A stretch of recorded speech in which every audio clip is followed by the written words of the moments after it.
Welcome to Twisted Tales.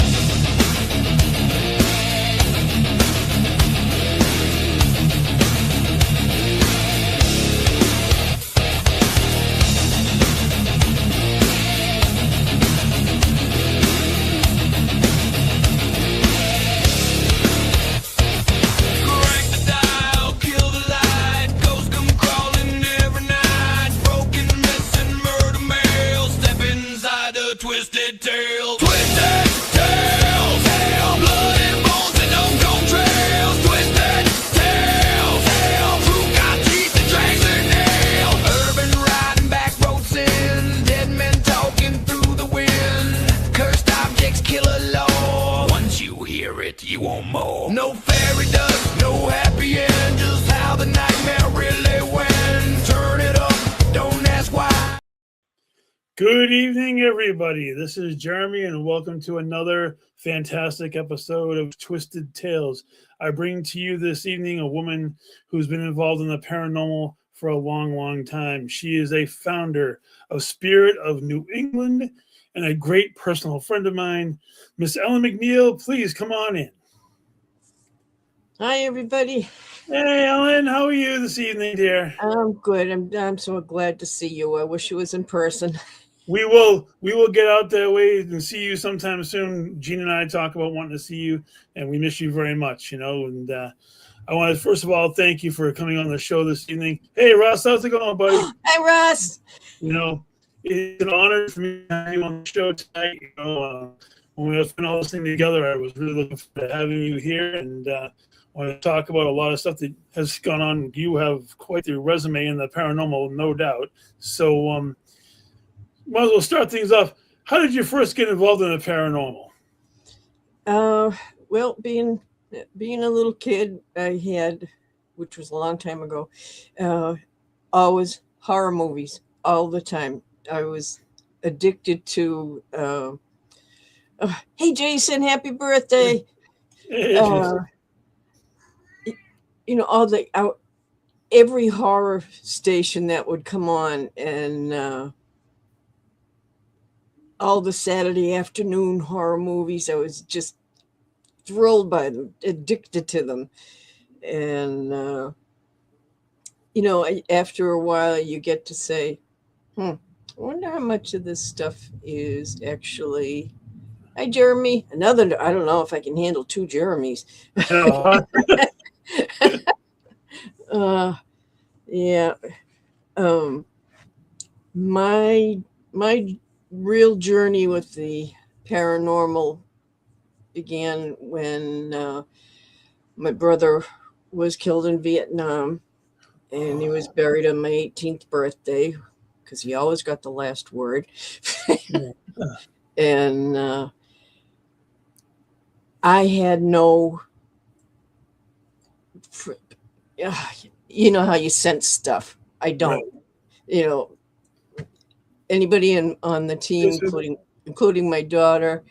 Hello, Susan. Will tell you I have absolutely no. I don't feel anything. I don't sense anything. I don't see anything. But I knew my brother was dead, and I knew it before the army came to the door. But you know,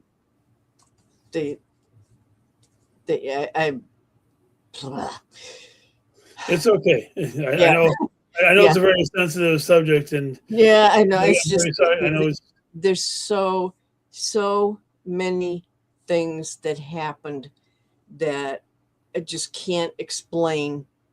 And when you're an 18-year-old kid, you're like, how did that happen? How did I know that?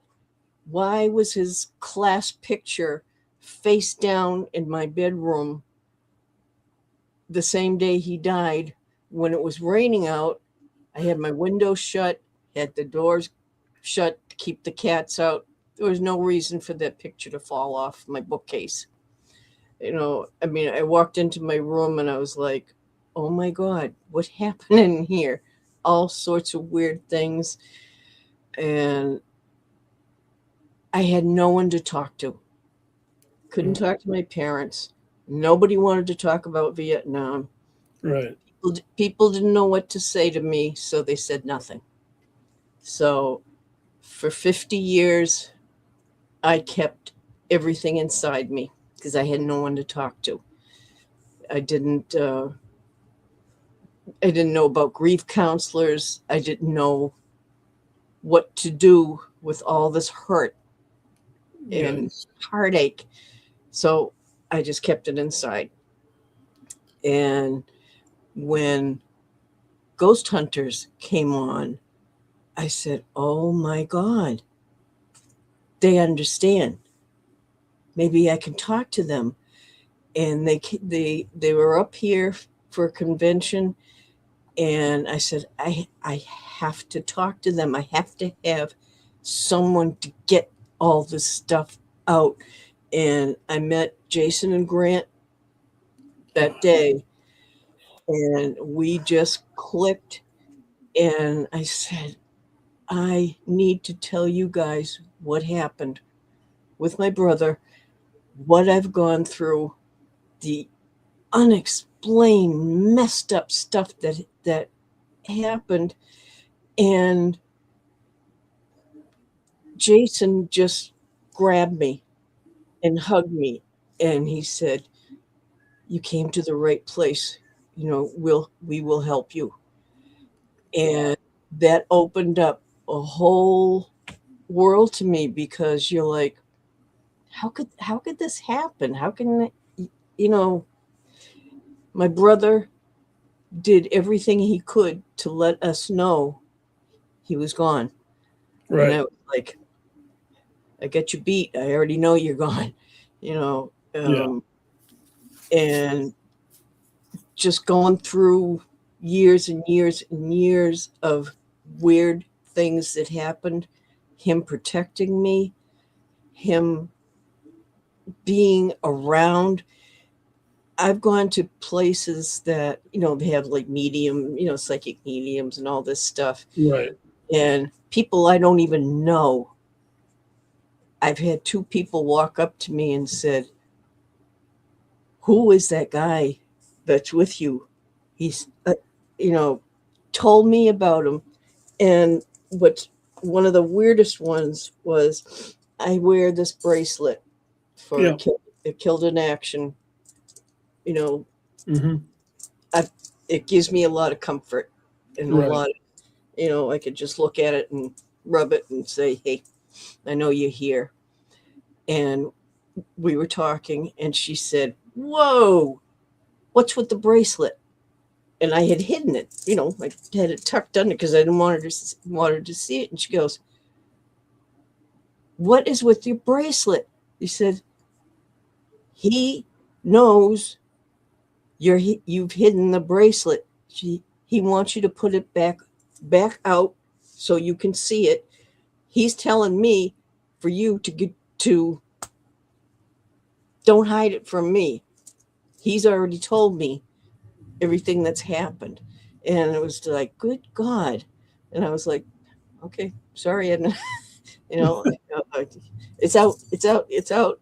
And I've had so many things happen, and so many people have commented on feeling him around me. Right. And I'm very suspicious when people do that, because I'm like, you're full of crap. How could you possibly know that? And they'll say stuff to me. How could they know that? How do they know that? I understand. No, I really do. It's just It's mind-boggling at times it because it's so overwhelming, because he has tried so hard to reach out to me, mhm, and I was afraid to listen because I was a kid.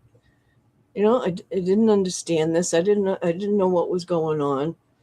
And we were up at Mount Washington with Jason and Grant, and they had Michael and Marty Powery. hey Matt, Hi there, uh, gal. Oh, I haven't been a gal in a long time. Thank you.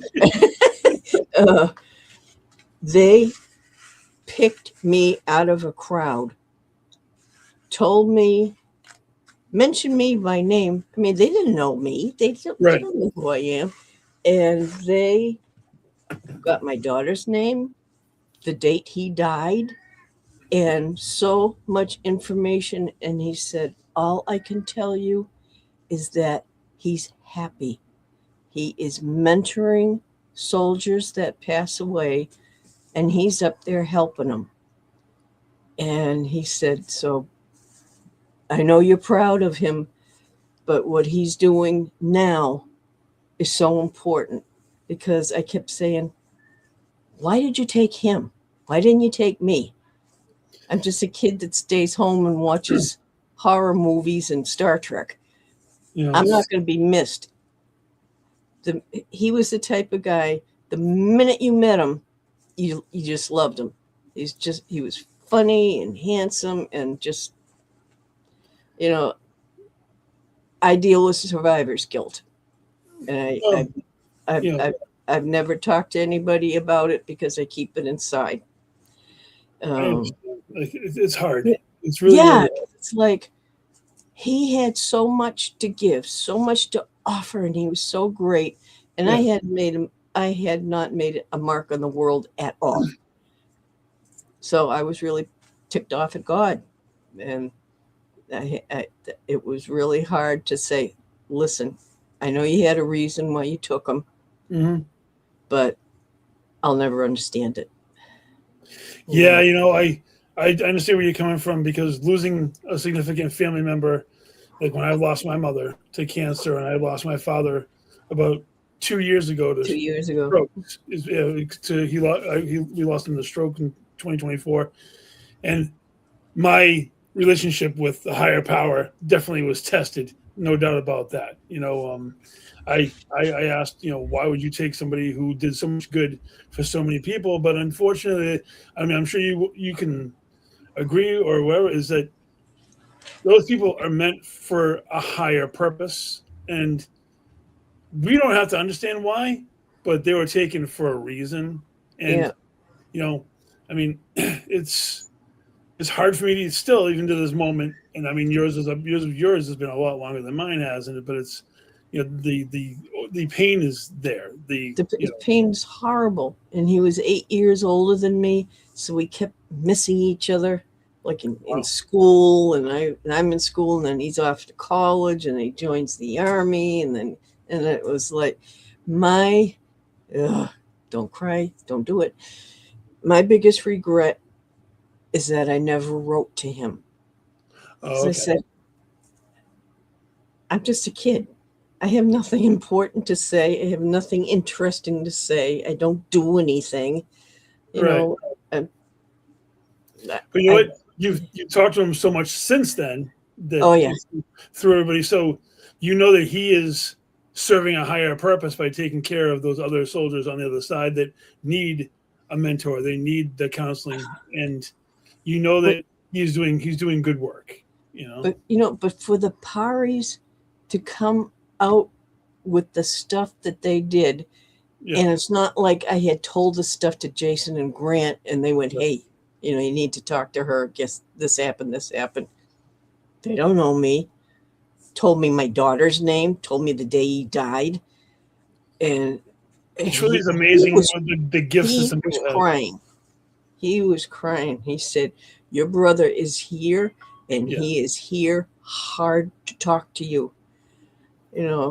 He said, "I've never had anybody come through so intensely."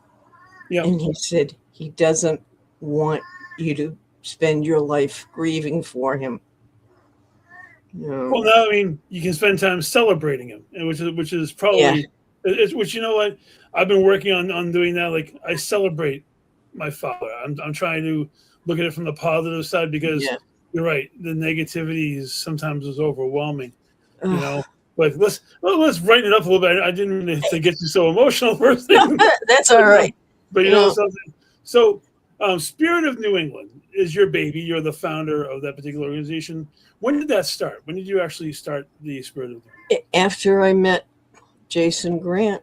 Oh, really? Right after that? Yeah, I was like, I can't explain all the things that happened with my brother. Yeah. And I don't want people to go through what I went through, having nobody to talk to. Right. You know, I mean, we're one of the, my team, people say, oh, have you been here? Have been there? Have you gone here? Gone to this this prison, this place. And I said, I thought about it and I said, you know what? I don't want to go to a place that a million people have already been to, Right. that isn't crying out for help. I like doing residential. I like being one-on-one to help a family.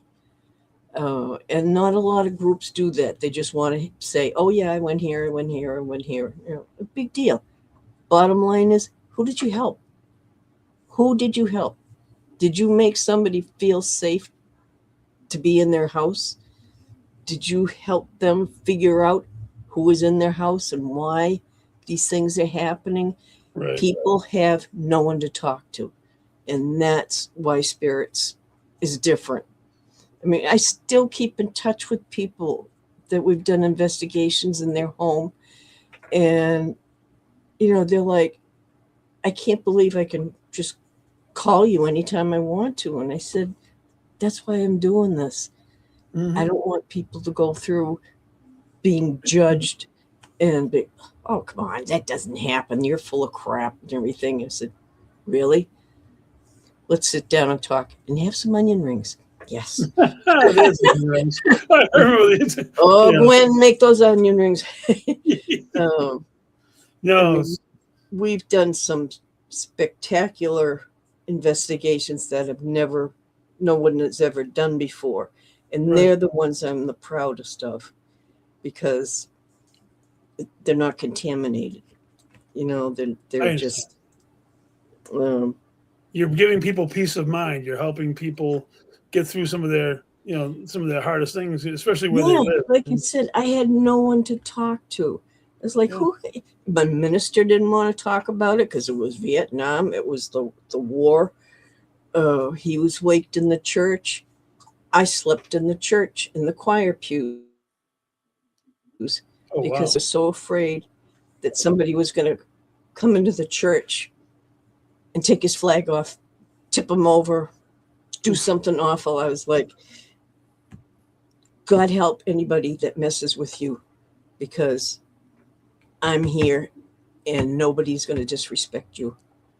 You know, Right.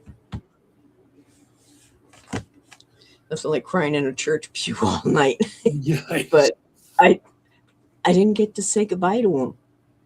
So I wanted to be with him and let him know that I was there with him. And it's also important that, he's always riding with you no matter where you're going. So Oh yeah. you never truly have to say goodbye. You can talk to him whenever you want to because he still checks in on you and he's still with you. Oh yeah. Basis, Oh, he was the kind of big brother that he thought putting plastic vomit in my bed and pulling the covers over it was the funniest thing that ever happened. And when they came out with plastic dog poop, forget it. Everywhere in my pockets, everything. He thought that was the funniest thing ever. Wow, seeing that next week is April Fool's. I mean, this kind of sounds like he was right up his alley for sure. Yeah, he was a funny guy. My God. So one of the investigations that I know that you did that not very many people have had experience on was the USS Constitution. Ooh, yeah. Yeah. And I really wanted to pick your brain about that because I know you had mentioned that, because it's a very limited the amount of people who have actually had a chance to investigate that particular Nobody ship. has investigated it. Exactly. Could you give me some insight? Like, what was it like? Walk me through some of the stuff that what you guys got when you were in. I live in Winthrop, so the Constitution is 20 minutes from my house, and I have to admit it.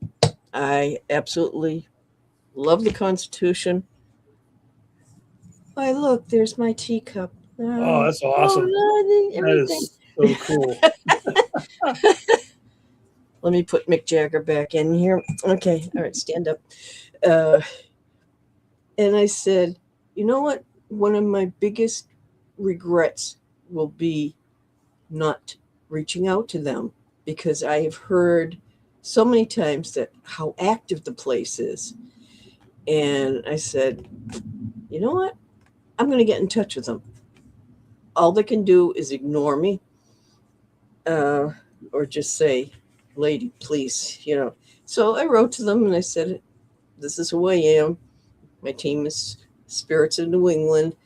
If you want a very discreet investigation, because I've heard so many reports about it being haunted, and I said, no fuss, no publicity, nothing, just a bunch of idiots traipsing around on a 300-year-old ship in the middle of the night.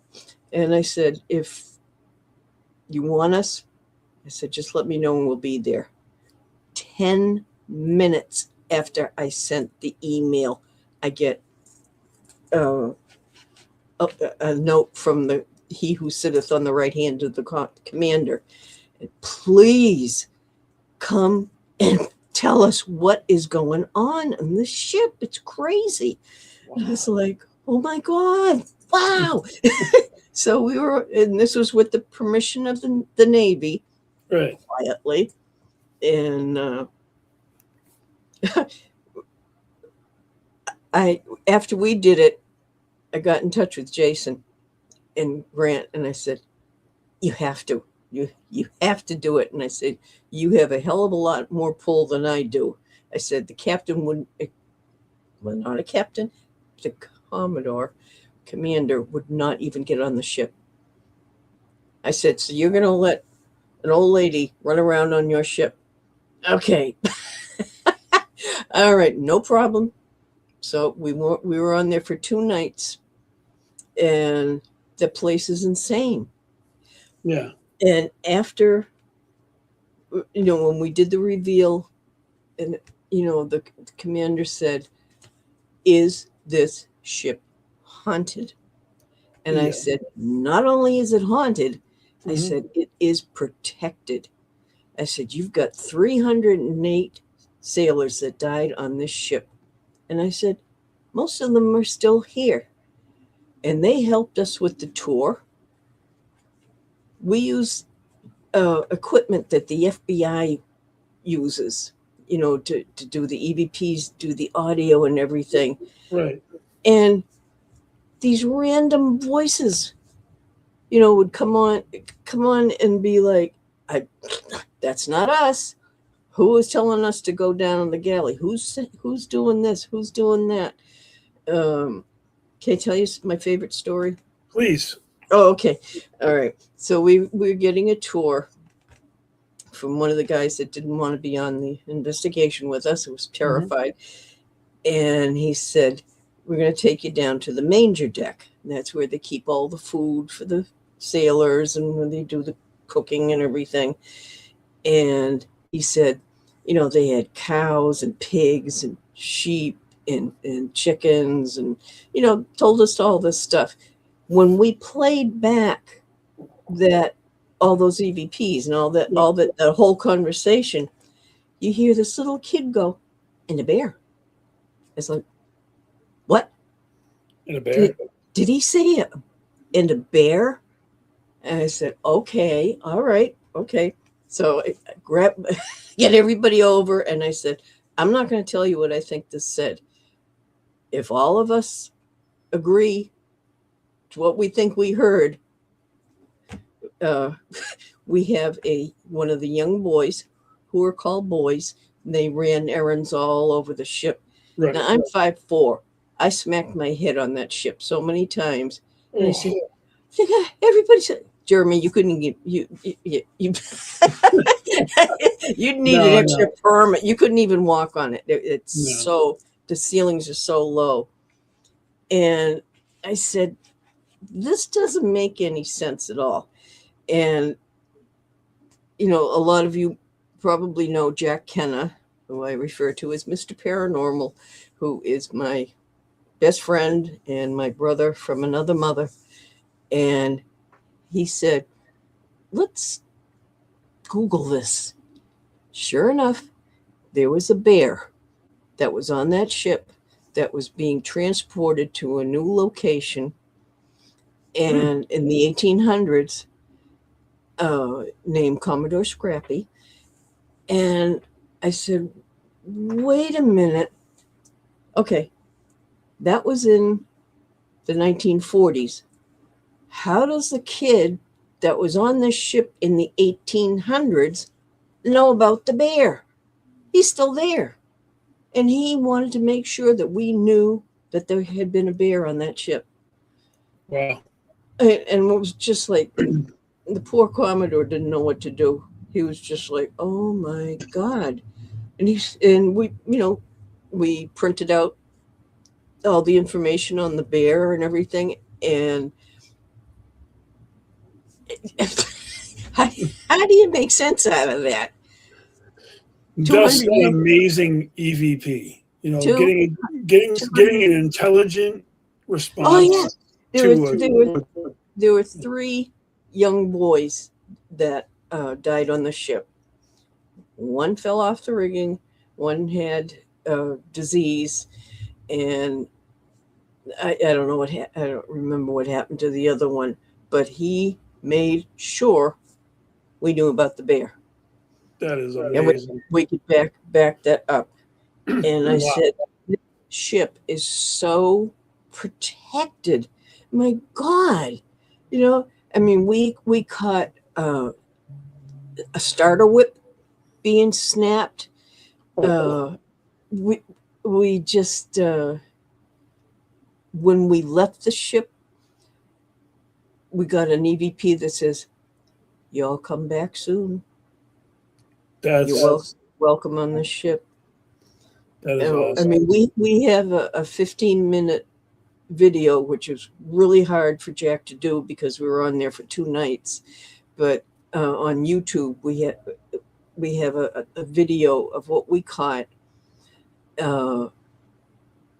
It was unbelievable, and boy, did they swear! I got some new terms. I was like, yeah, I like that one. I can't say it on here, but it was like, wow. That's amazing. And when we were in the captain's quarters, one of our team members backed up and she was like, what is that? And she said, Jack was like, what's the matter? And she goes, there's a little boy up here. And he said, what color is his hair? And she said, blonde. The lighter your hair was, the higher you were on the ship. Oh, okay. So the darker your hair, the deeper in the ship you went, to run all the errands. Yes, we're like a sailor. I'll tell you, they were very colorful with their language, to say the least. I'm sure. You know. Yeah, so am I. But So we are. We all are. And to be honest with you, we're not afraid to use the language on here because sometimes I can't help myself. It's just part of who I am. Oh, okay, that's good to know. Oh, trust me. There's a full disclaimer. We can use whatever language we need to use. Yeah. I don't bother the language because I know that I say shit all the time that I'm not supposed to say anyway. Oh, okay. It's okay. Yeah. So you mentioned. Go ahead. You mentioned a particular individual, Jack Kenna, who I know you've been tied with for a very, very long time. Really nice guy. Jack is the best.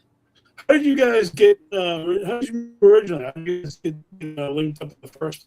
I can't hear you. Sorry. So how did Jack actually get together? As far as one of my more interesting stories. Gone up to New Hampshire, hanging out with Jason and Grant and Steve and Tango and everything. And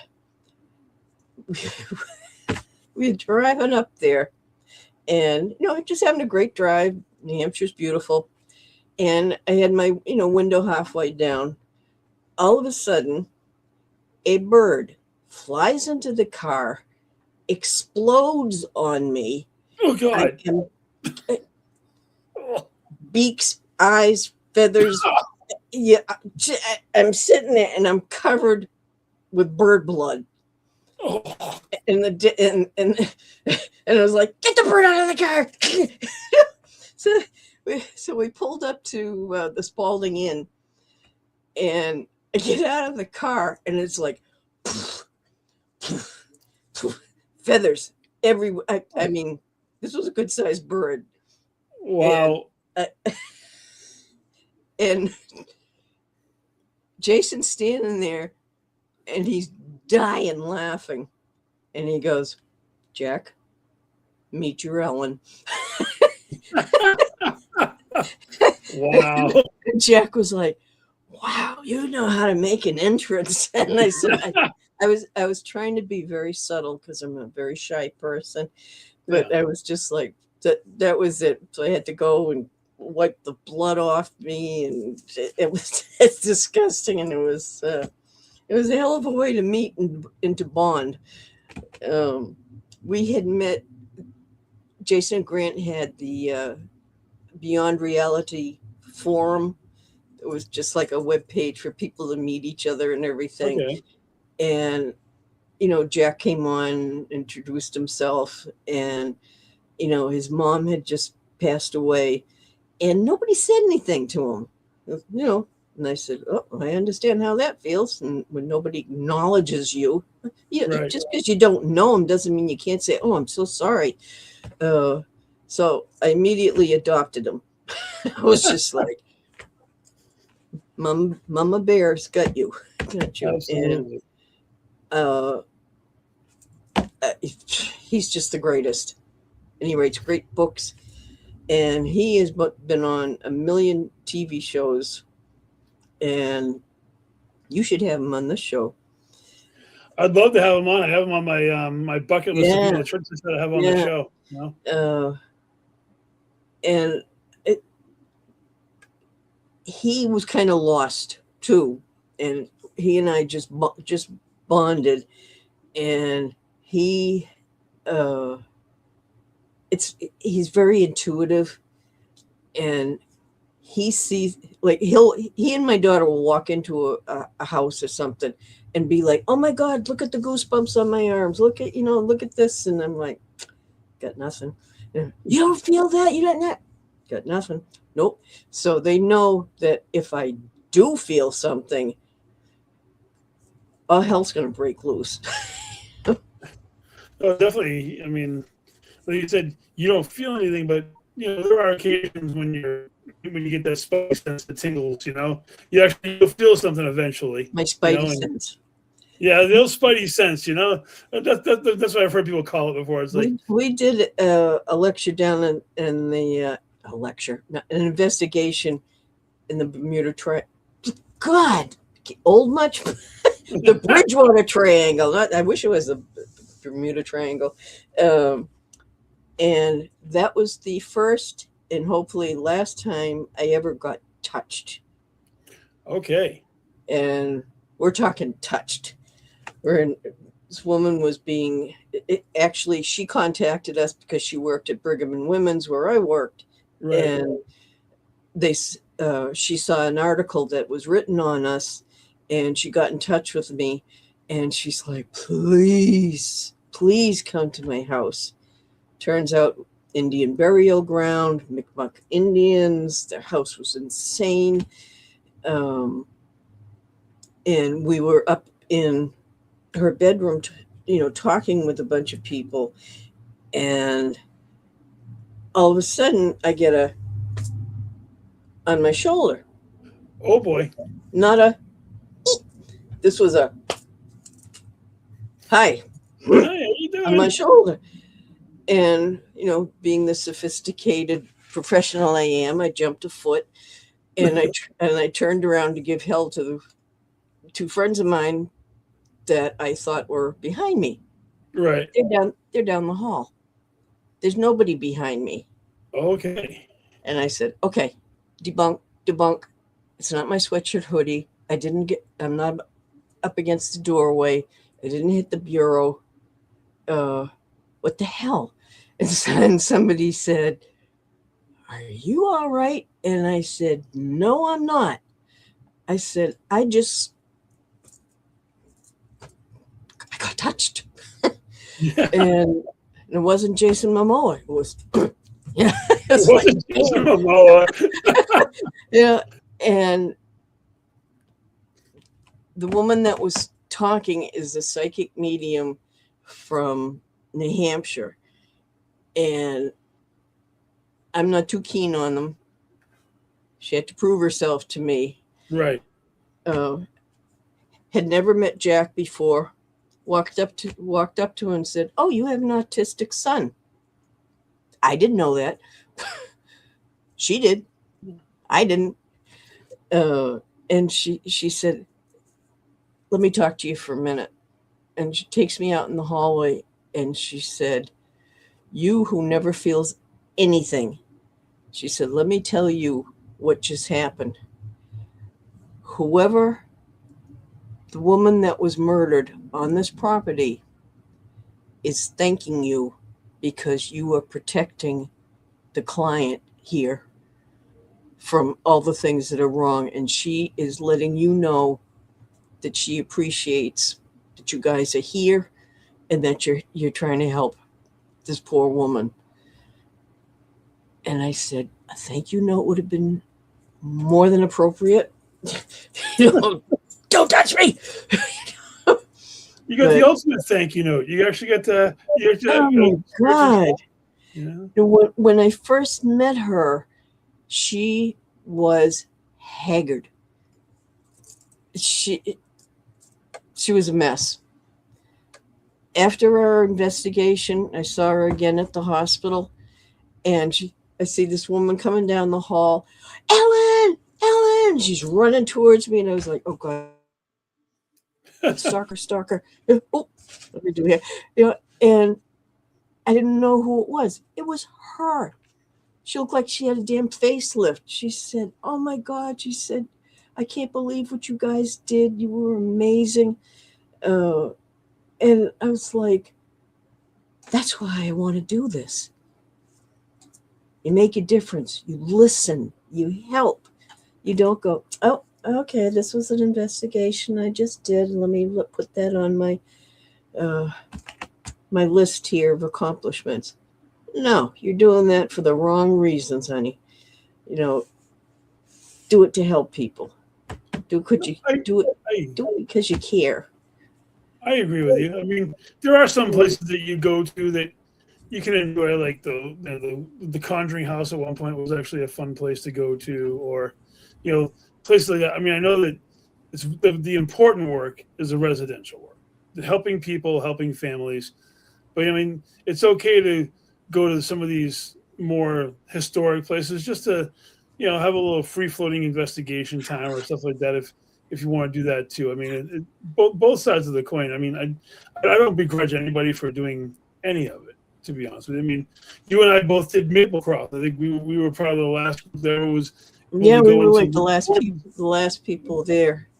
And there was some amazing stuff that happened in there. You and I were standing next to each other, right at a vanity up on the floor, and somebody walked right by us with the footsteps were creaking on the floor, and I was like, "Oh my God!"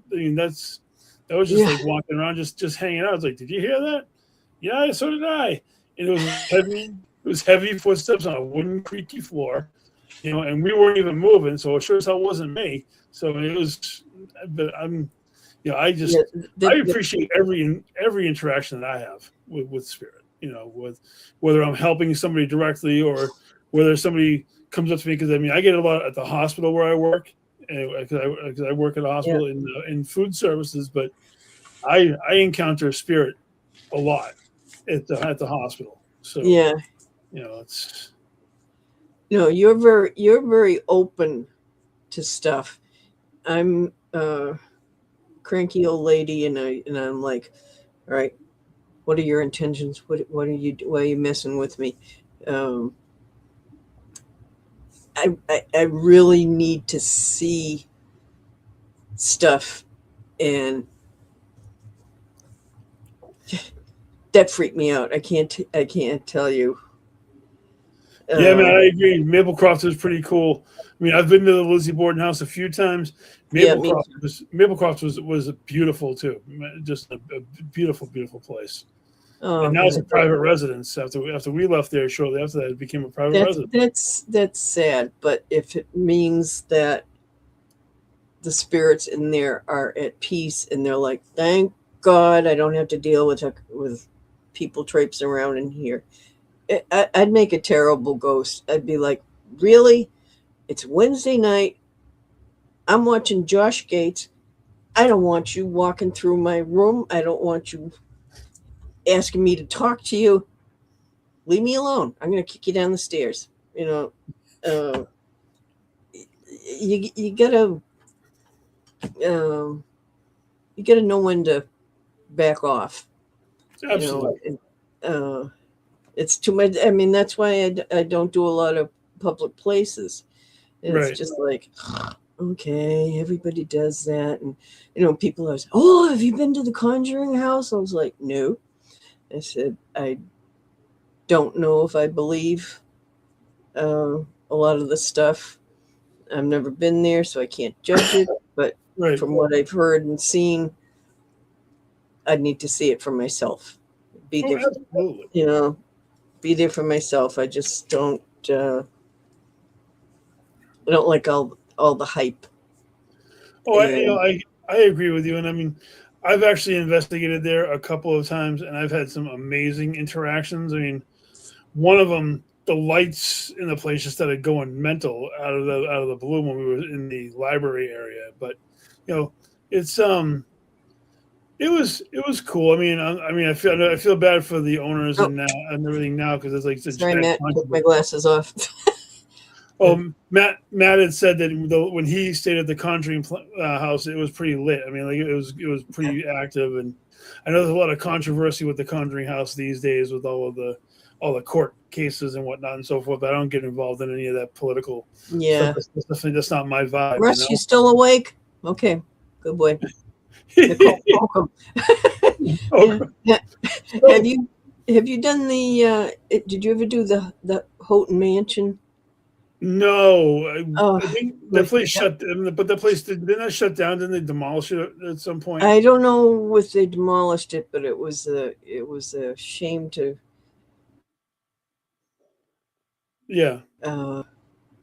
see it closed.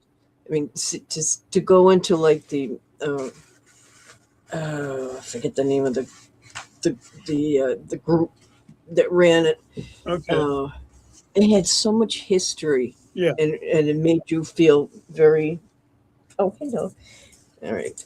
The Critters are coming and visiting me. Yeah. The place that wigged me out was the Hinsdale house. Oh yeah.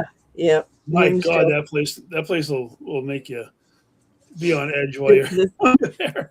The thing that scared me the most there was the bathroom before they did it over. I was like, okay, you're sitting on the toilet and there's a door right next to you. Yeah. And I just kept waiting for this to come through the door while I was sitting on the toilet. Well, at least, hopefully, if the hand came through there, I would have some toilet paper on it to give to you, so you can. Oh my God! I mean, I have two other places that I've investigated, and I absolutely love them. And one is the Fairbanks house in Dedham. Okay. And the other is my heart, the Dean Winthrop house in Winthrop, and both the Dean Winthrop and the Fairbanks house were built in 1637.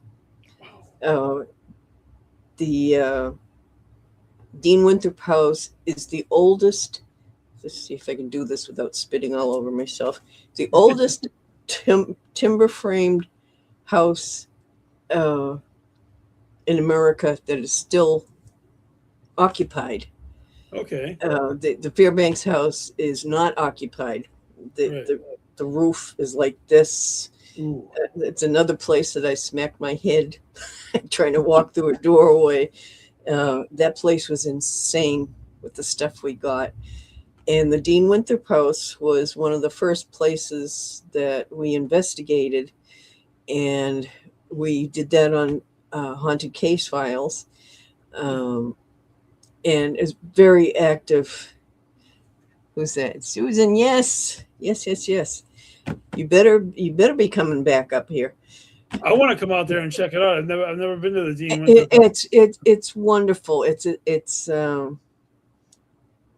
and the barn next door is, that's over 100 years old. And Wow. we're going to be doing a lecture. Jack Kenna is coming up. So I put the fear of God into him. And he also does paranormal classes in a college in New York. Yeah. And he's got, quite a lot of students, a lot of such interested people. And that's when you can share what you love with people that want to learn. That's you can't get better than that.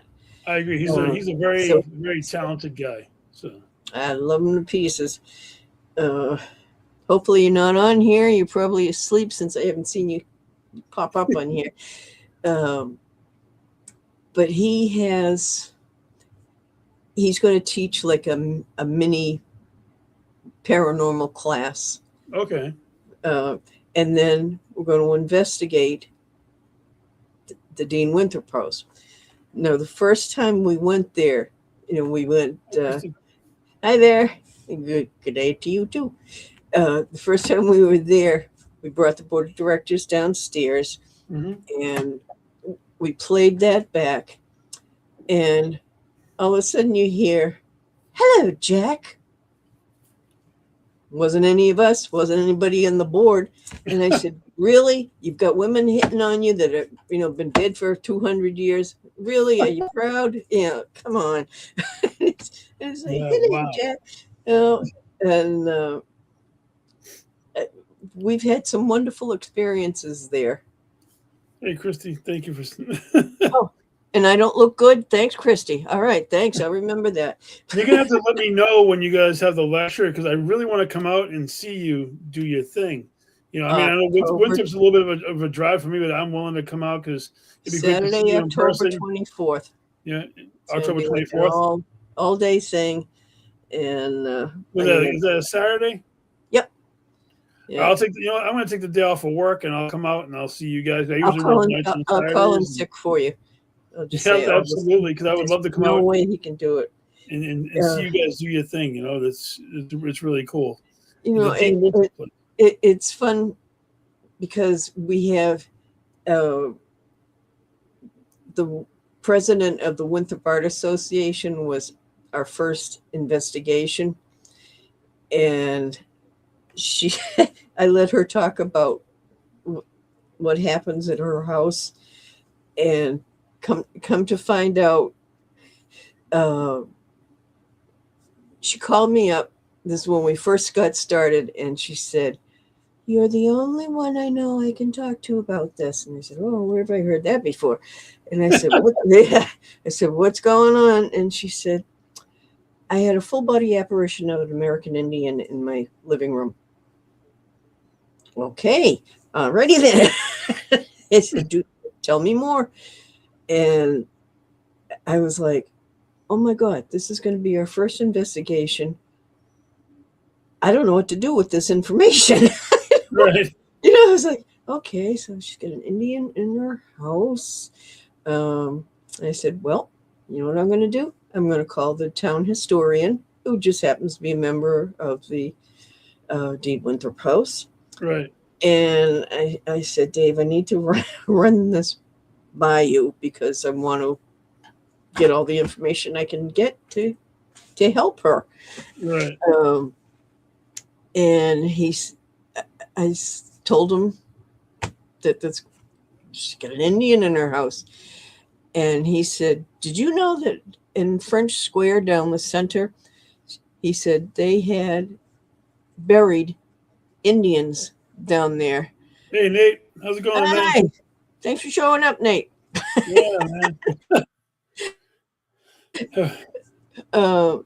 And he said the bones are now in Harvard University when they should be with the original tribe, Right. not out On for display. display. Yeah. But he said that there were Indians on Deer Island in Winthrop, Mm-hmm. and they would parade them up and down the street to Wow. humiliate them down in Winthrop Center. Where does she live? Winthrop Center. Yeah. Right there. And I said, you know what? You were one of the kindest people I know. And I said, they probably picked right up on that, and that's why they're hanging out over there. So we were able to verify that, yeah, I never knew about the Indians, the whole history, the Irish out on Deer Island, the lepers out Yeah. there, and Indians that they had out there for them to die out there. And Yeah. It's sad. we had an amazing investigation at her house. We had stuff happen, and she was just, she was thrilled. And I said, he was a handsome Indian, wasn't he? She goes, oh yeah. I said, shame on you. That's why you wanted me over here. That's fantastic. Yeah, but I'm doing a lot of talking. What else? What else do you Yeah, want to know? you know what? No, I find it very interesting because I'm not very familiar with that area, and I'm learning a lot. Just Yeah, Winthrop's our cool. natives, don't like Right us. on the ocean. But Yeah, you know what? The natives don't like it anywhere when you're disturbing their burial sites. No, and I said that is beyond heartbreaking to know that these remains aren't where they are supposed to be. It shouldn't be in a university, as a collectible. No, I agree with that. It just To think about how much native blood has been spilled everywhere in New England. It doesn't matter where you are. Is there a place in New England that you wanted to investigate and has not been to? That's what Nate's asking, if there's a place around here that you have not been to that you want to be to. I'd kill to go back to the Constitution. I would. That unfinished business, right? You can't get any better than that. Oh, Nate, you missed all the so many things happen on the Constitution, and you just want to go back.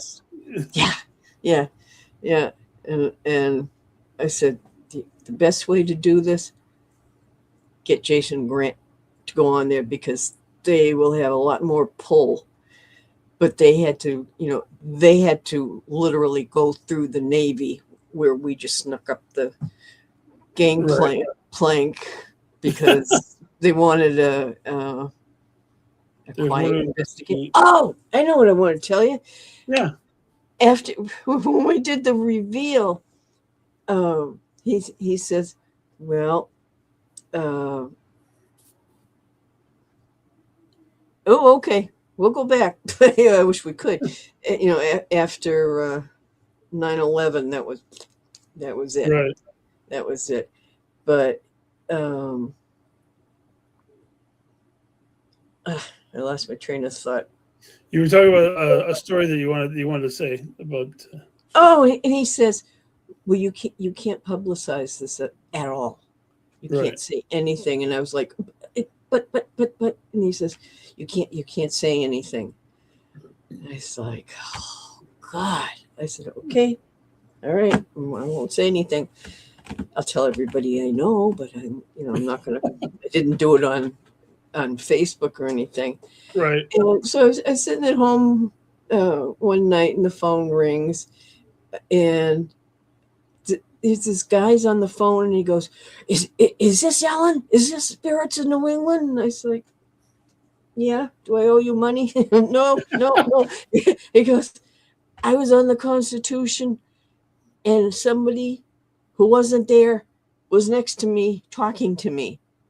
And he said, 4 sailors said, take this business card. And I said, really? So I can't say anything, but Yeah. you guys are handing out my business cards? I said, the hell with that. Bam. As on Yeah. Facebook that night, like, wow. Nice. You're walking around with my business cards and handing them out, but I can't say anything that we investigated and what we found. You're messing with the wrong old lady. I agree with that. Yeah. So, I want to touch a little bit on the Haunted Case Files show because I know you were on a multi-episode arc, right? It was like a 6-episode arc. Yeah. What was that? What was that like being on that show? Like, what did you have to go through to? Well, first of all, I didn't want to be on TV. Period. Yeah. End of discussion. Did not. I said I don't want to be one of those people. Oh well, I'm on this show and this show and this show and this one and this one. And I was like, nope, not interested. And Jack took me by the face about 3 years later and said, "This is your team. You are the founder. You need to be on these shows," because they'd already zoomed in on Jack as Mr. Wonderful, Right. and I was petrified, terrified. I was walking around like Frankenstein, and they're like, "Are you really? Are you really that nervous?" And I said, "Yeah, yes, I am." But we were up in the middle of Canada. It was wonderful. They were the greatest people. And I said, I have one thing that I will not do. I'm not going to make up stuff to be dramatic. I'm not going to mention demons. If there was a demon, I'll let you know. I said, what we're telling you is our evidence. And I said, if that's not exciting enough for you, thank you, Chris. Then, we're not the right team for you. But I wrote to you and I said, my biggest concern doing the show. Yeah. Okay. I have a big nose.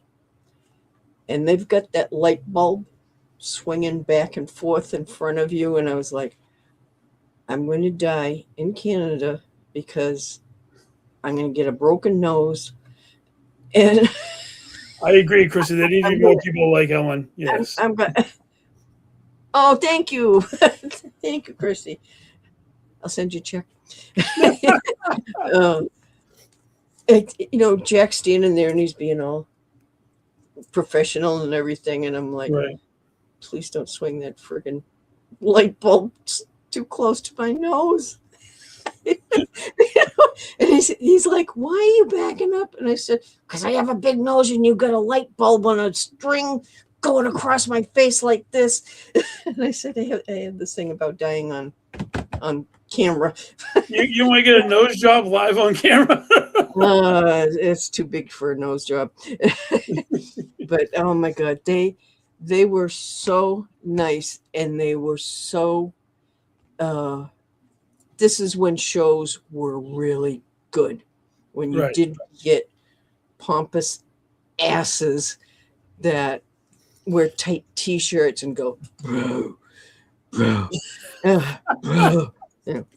I do love Aaron though, but nightsack.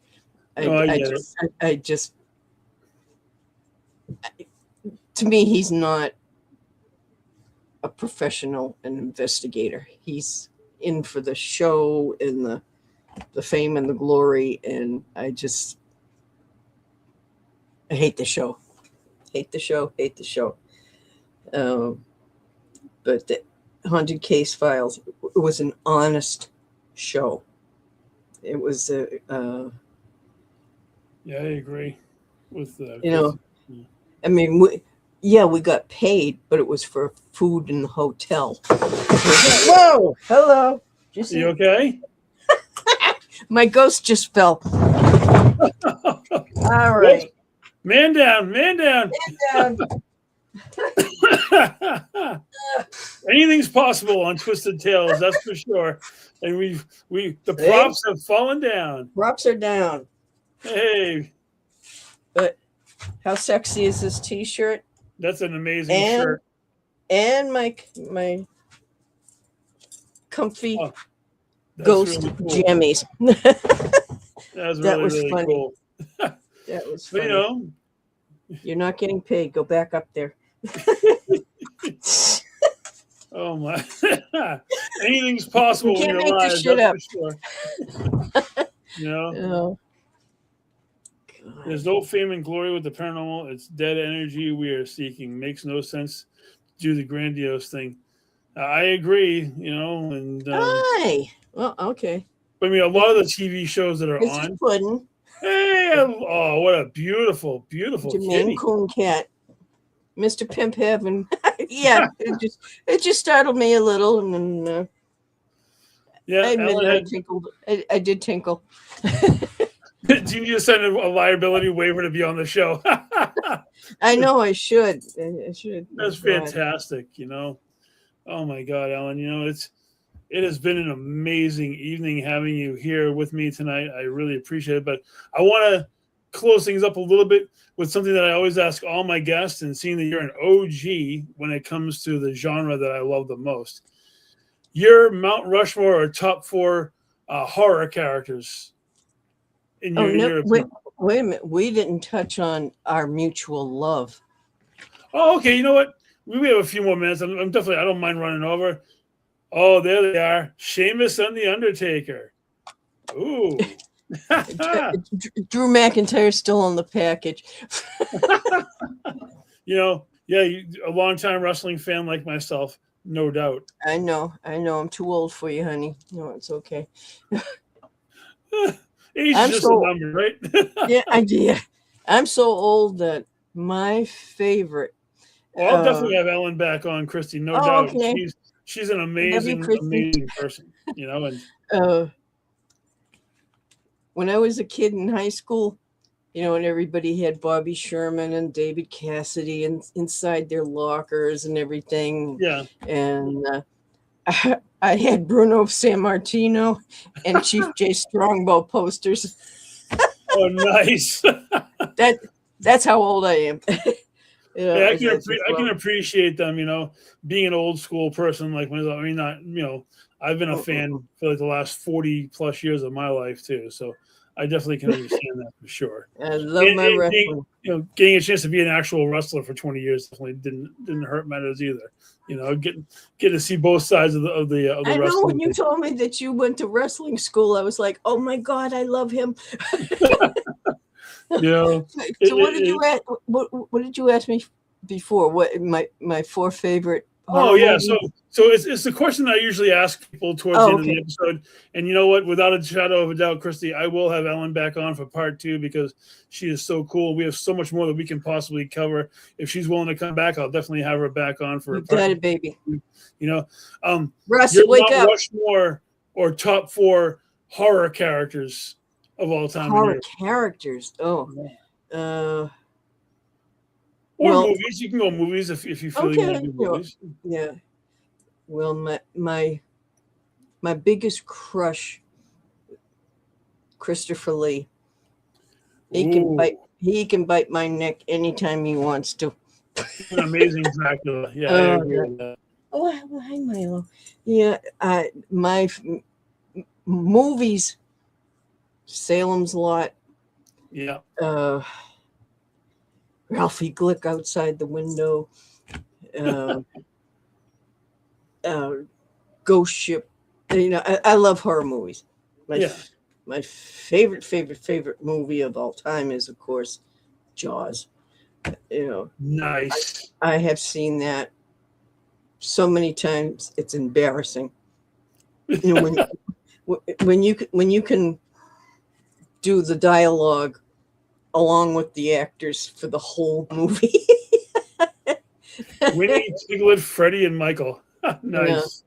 Yeah. Life is horror. I agree, Christy. Life is horror sometimes. Yeah, I could watch Salem's Lot every day. It's such a.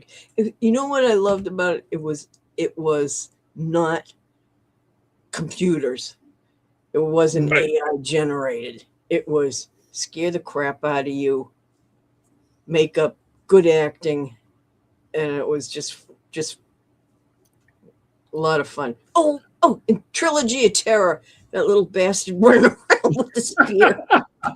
Good choice. You know, as Oh far my as God. old school, you know, my favorite old school guy of all times is Vincent Price.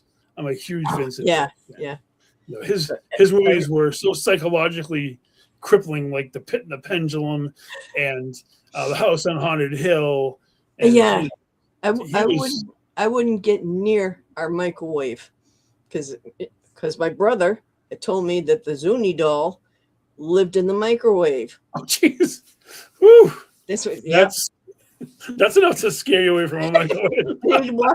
He'd walk by my bedroom going like with a stick under the door. Like, Oh, no. wow. Yeah. You know, so unfortunately, we're going to have to wrap this episode up, but we will definitely do part 2, Ellen. It has been my honor and my pleasure to have you on with me this evening. I love you. Thank you so much. I love you to death. Hi, Jean, wherever you are. Gwen, you want to take us home? And thank you, everybody. Have a good night. Got my rings ready.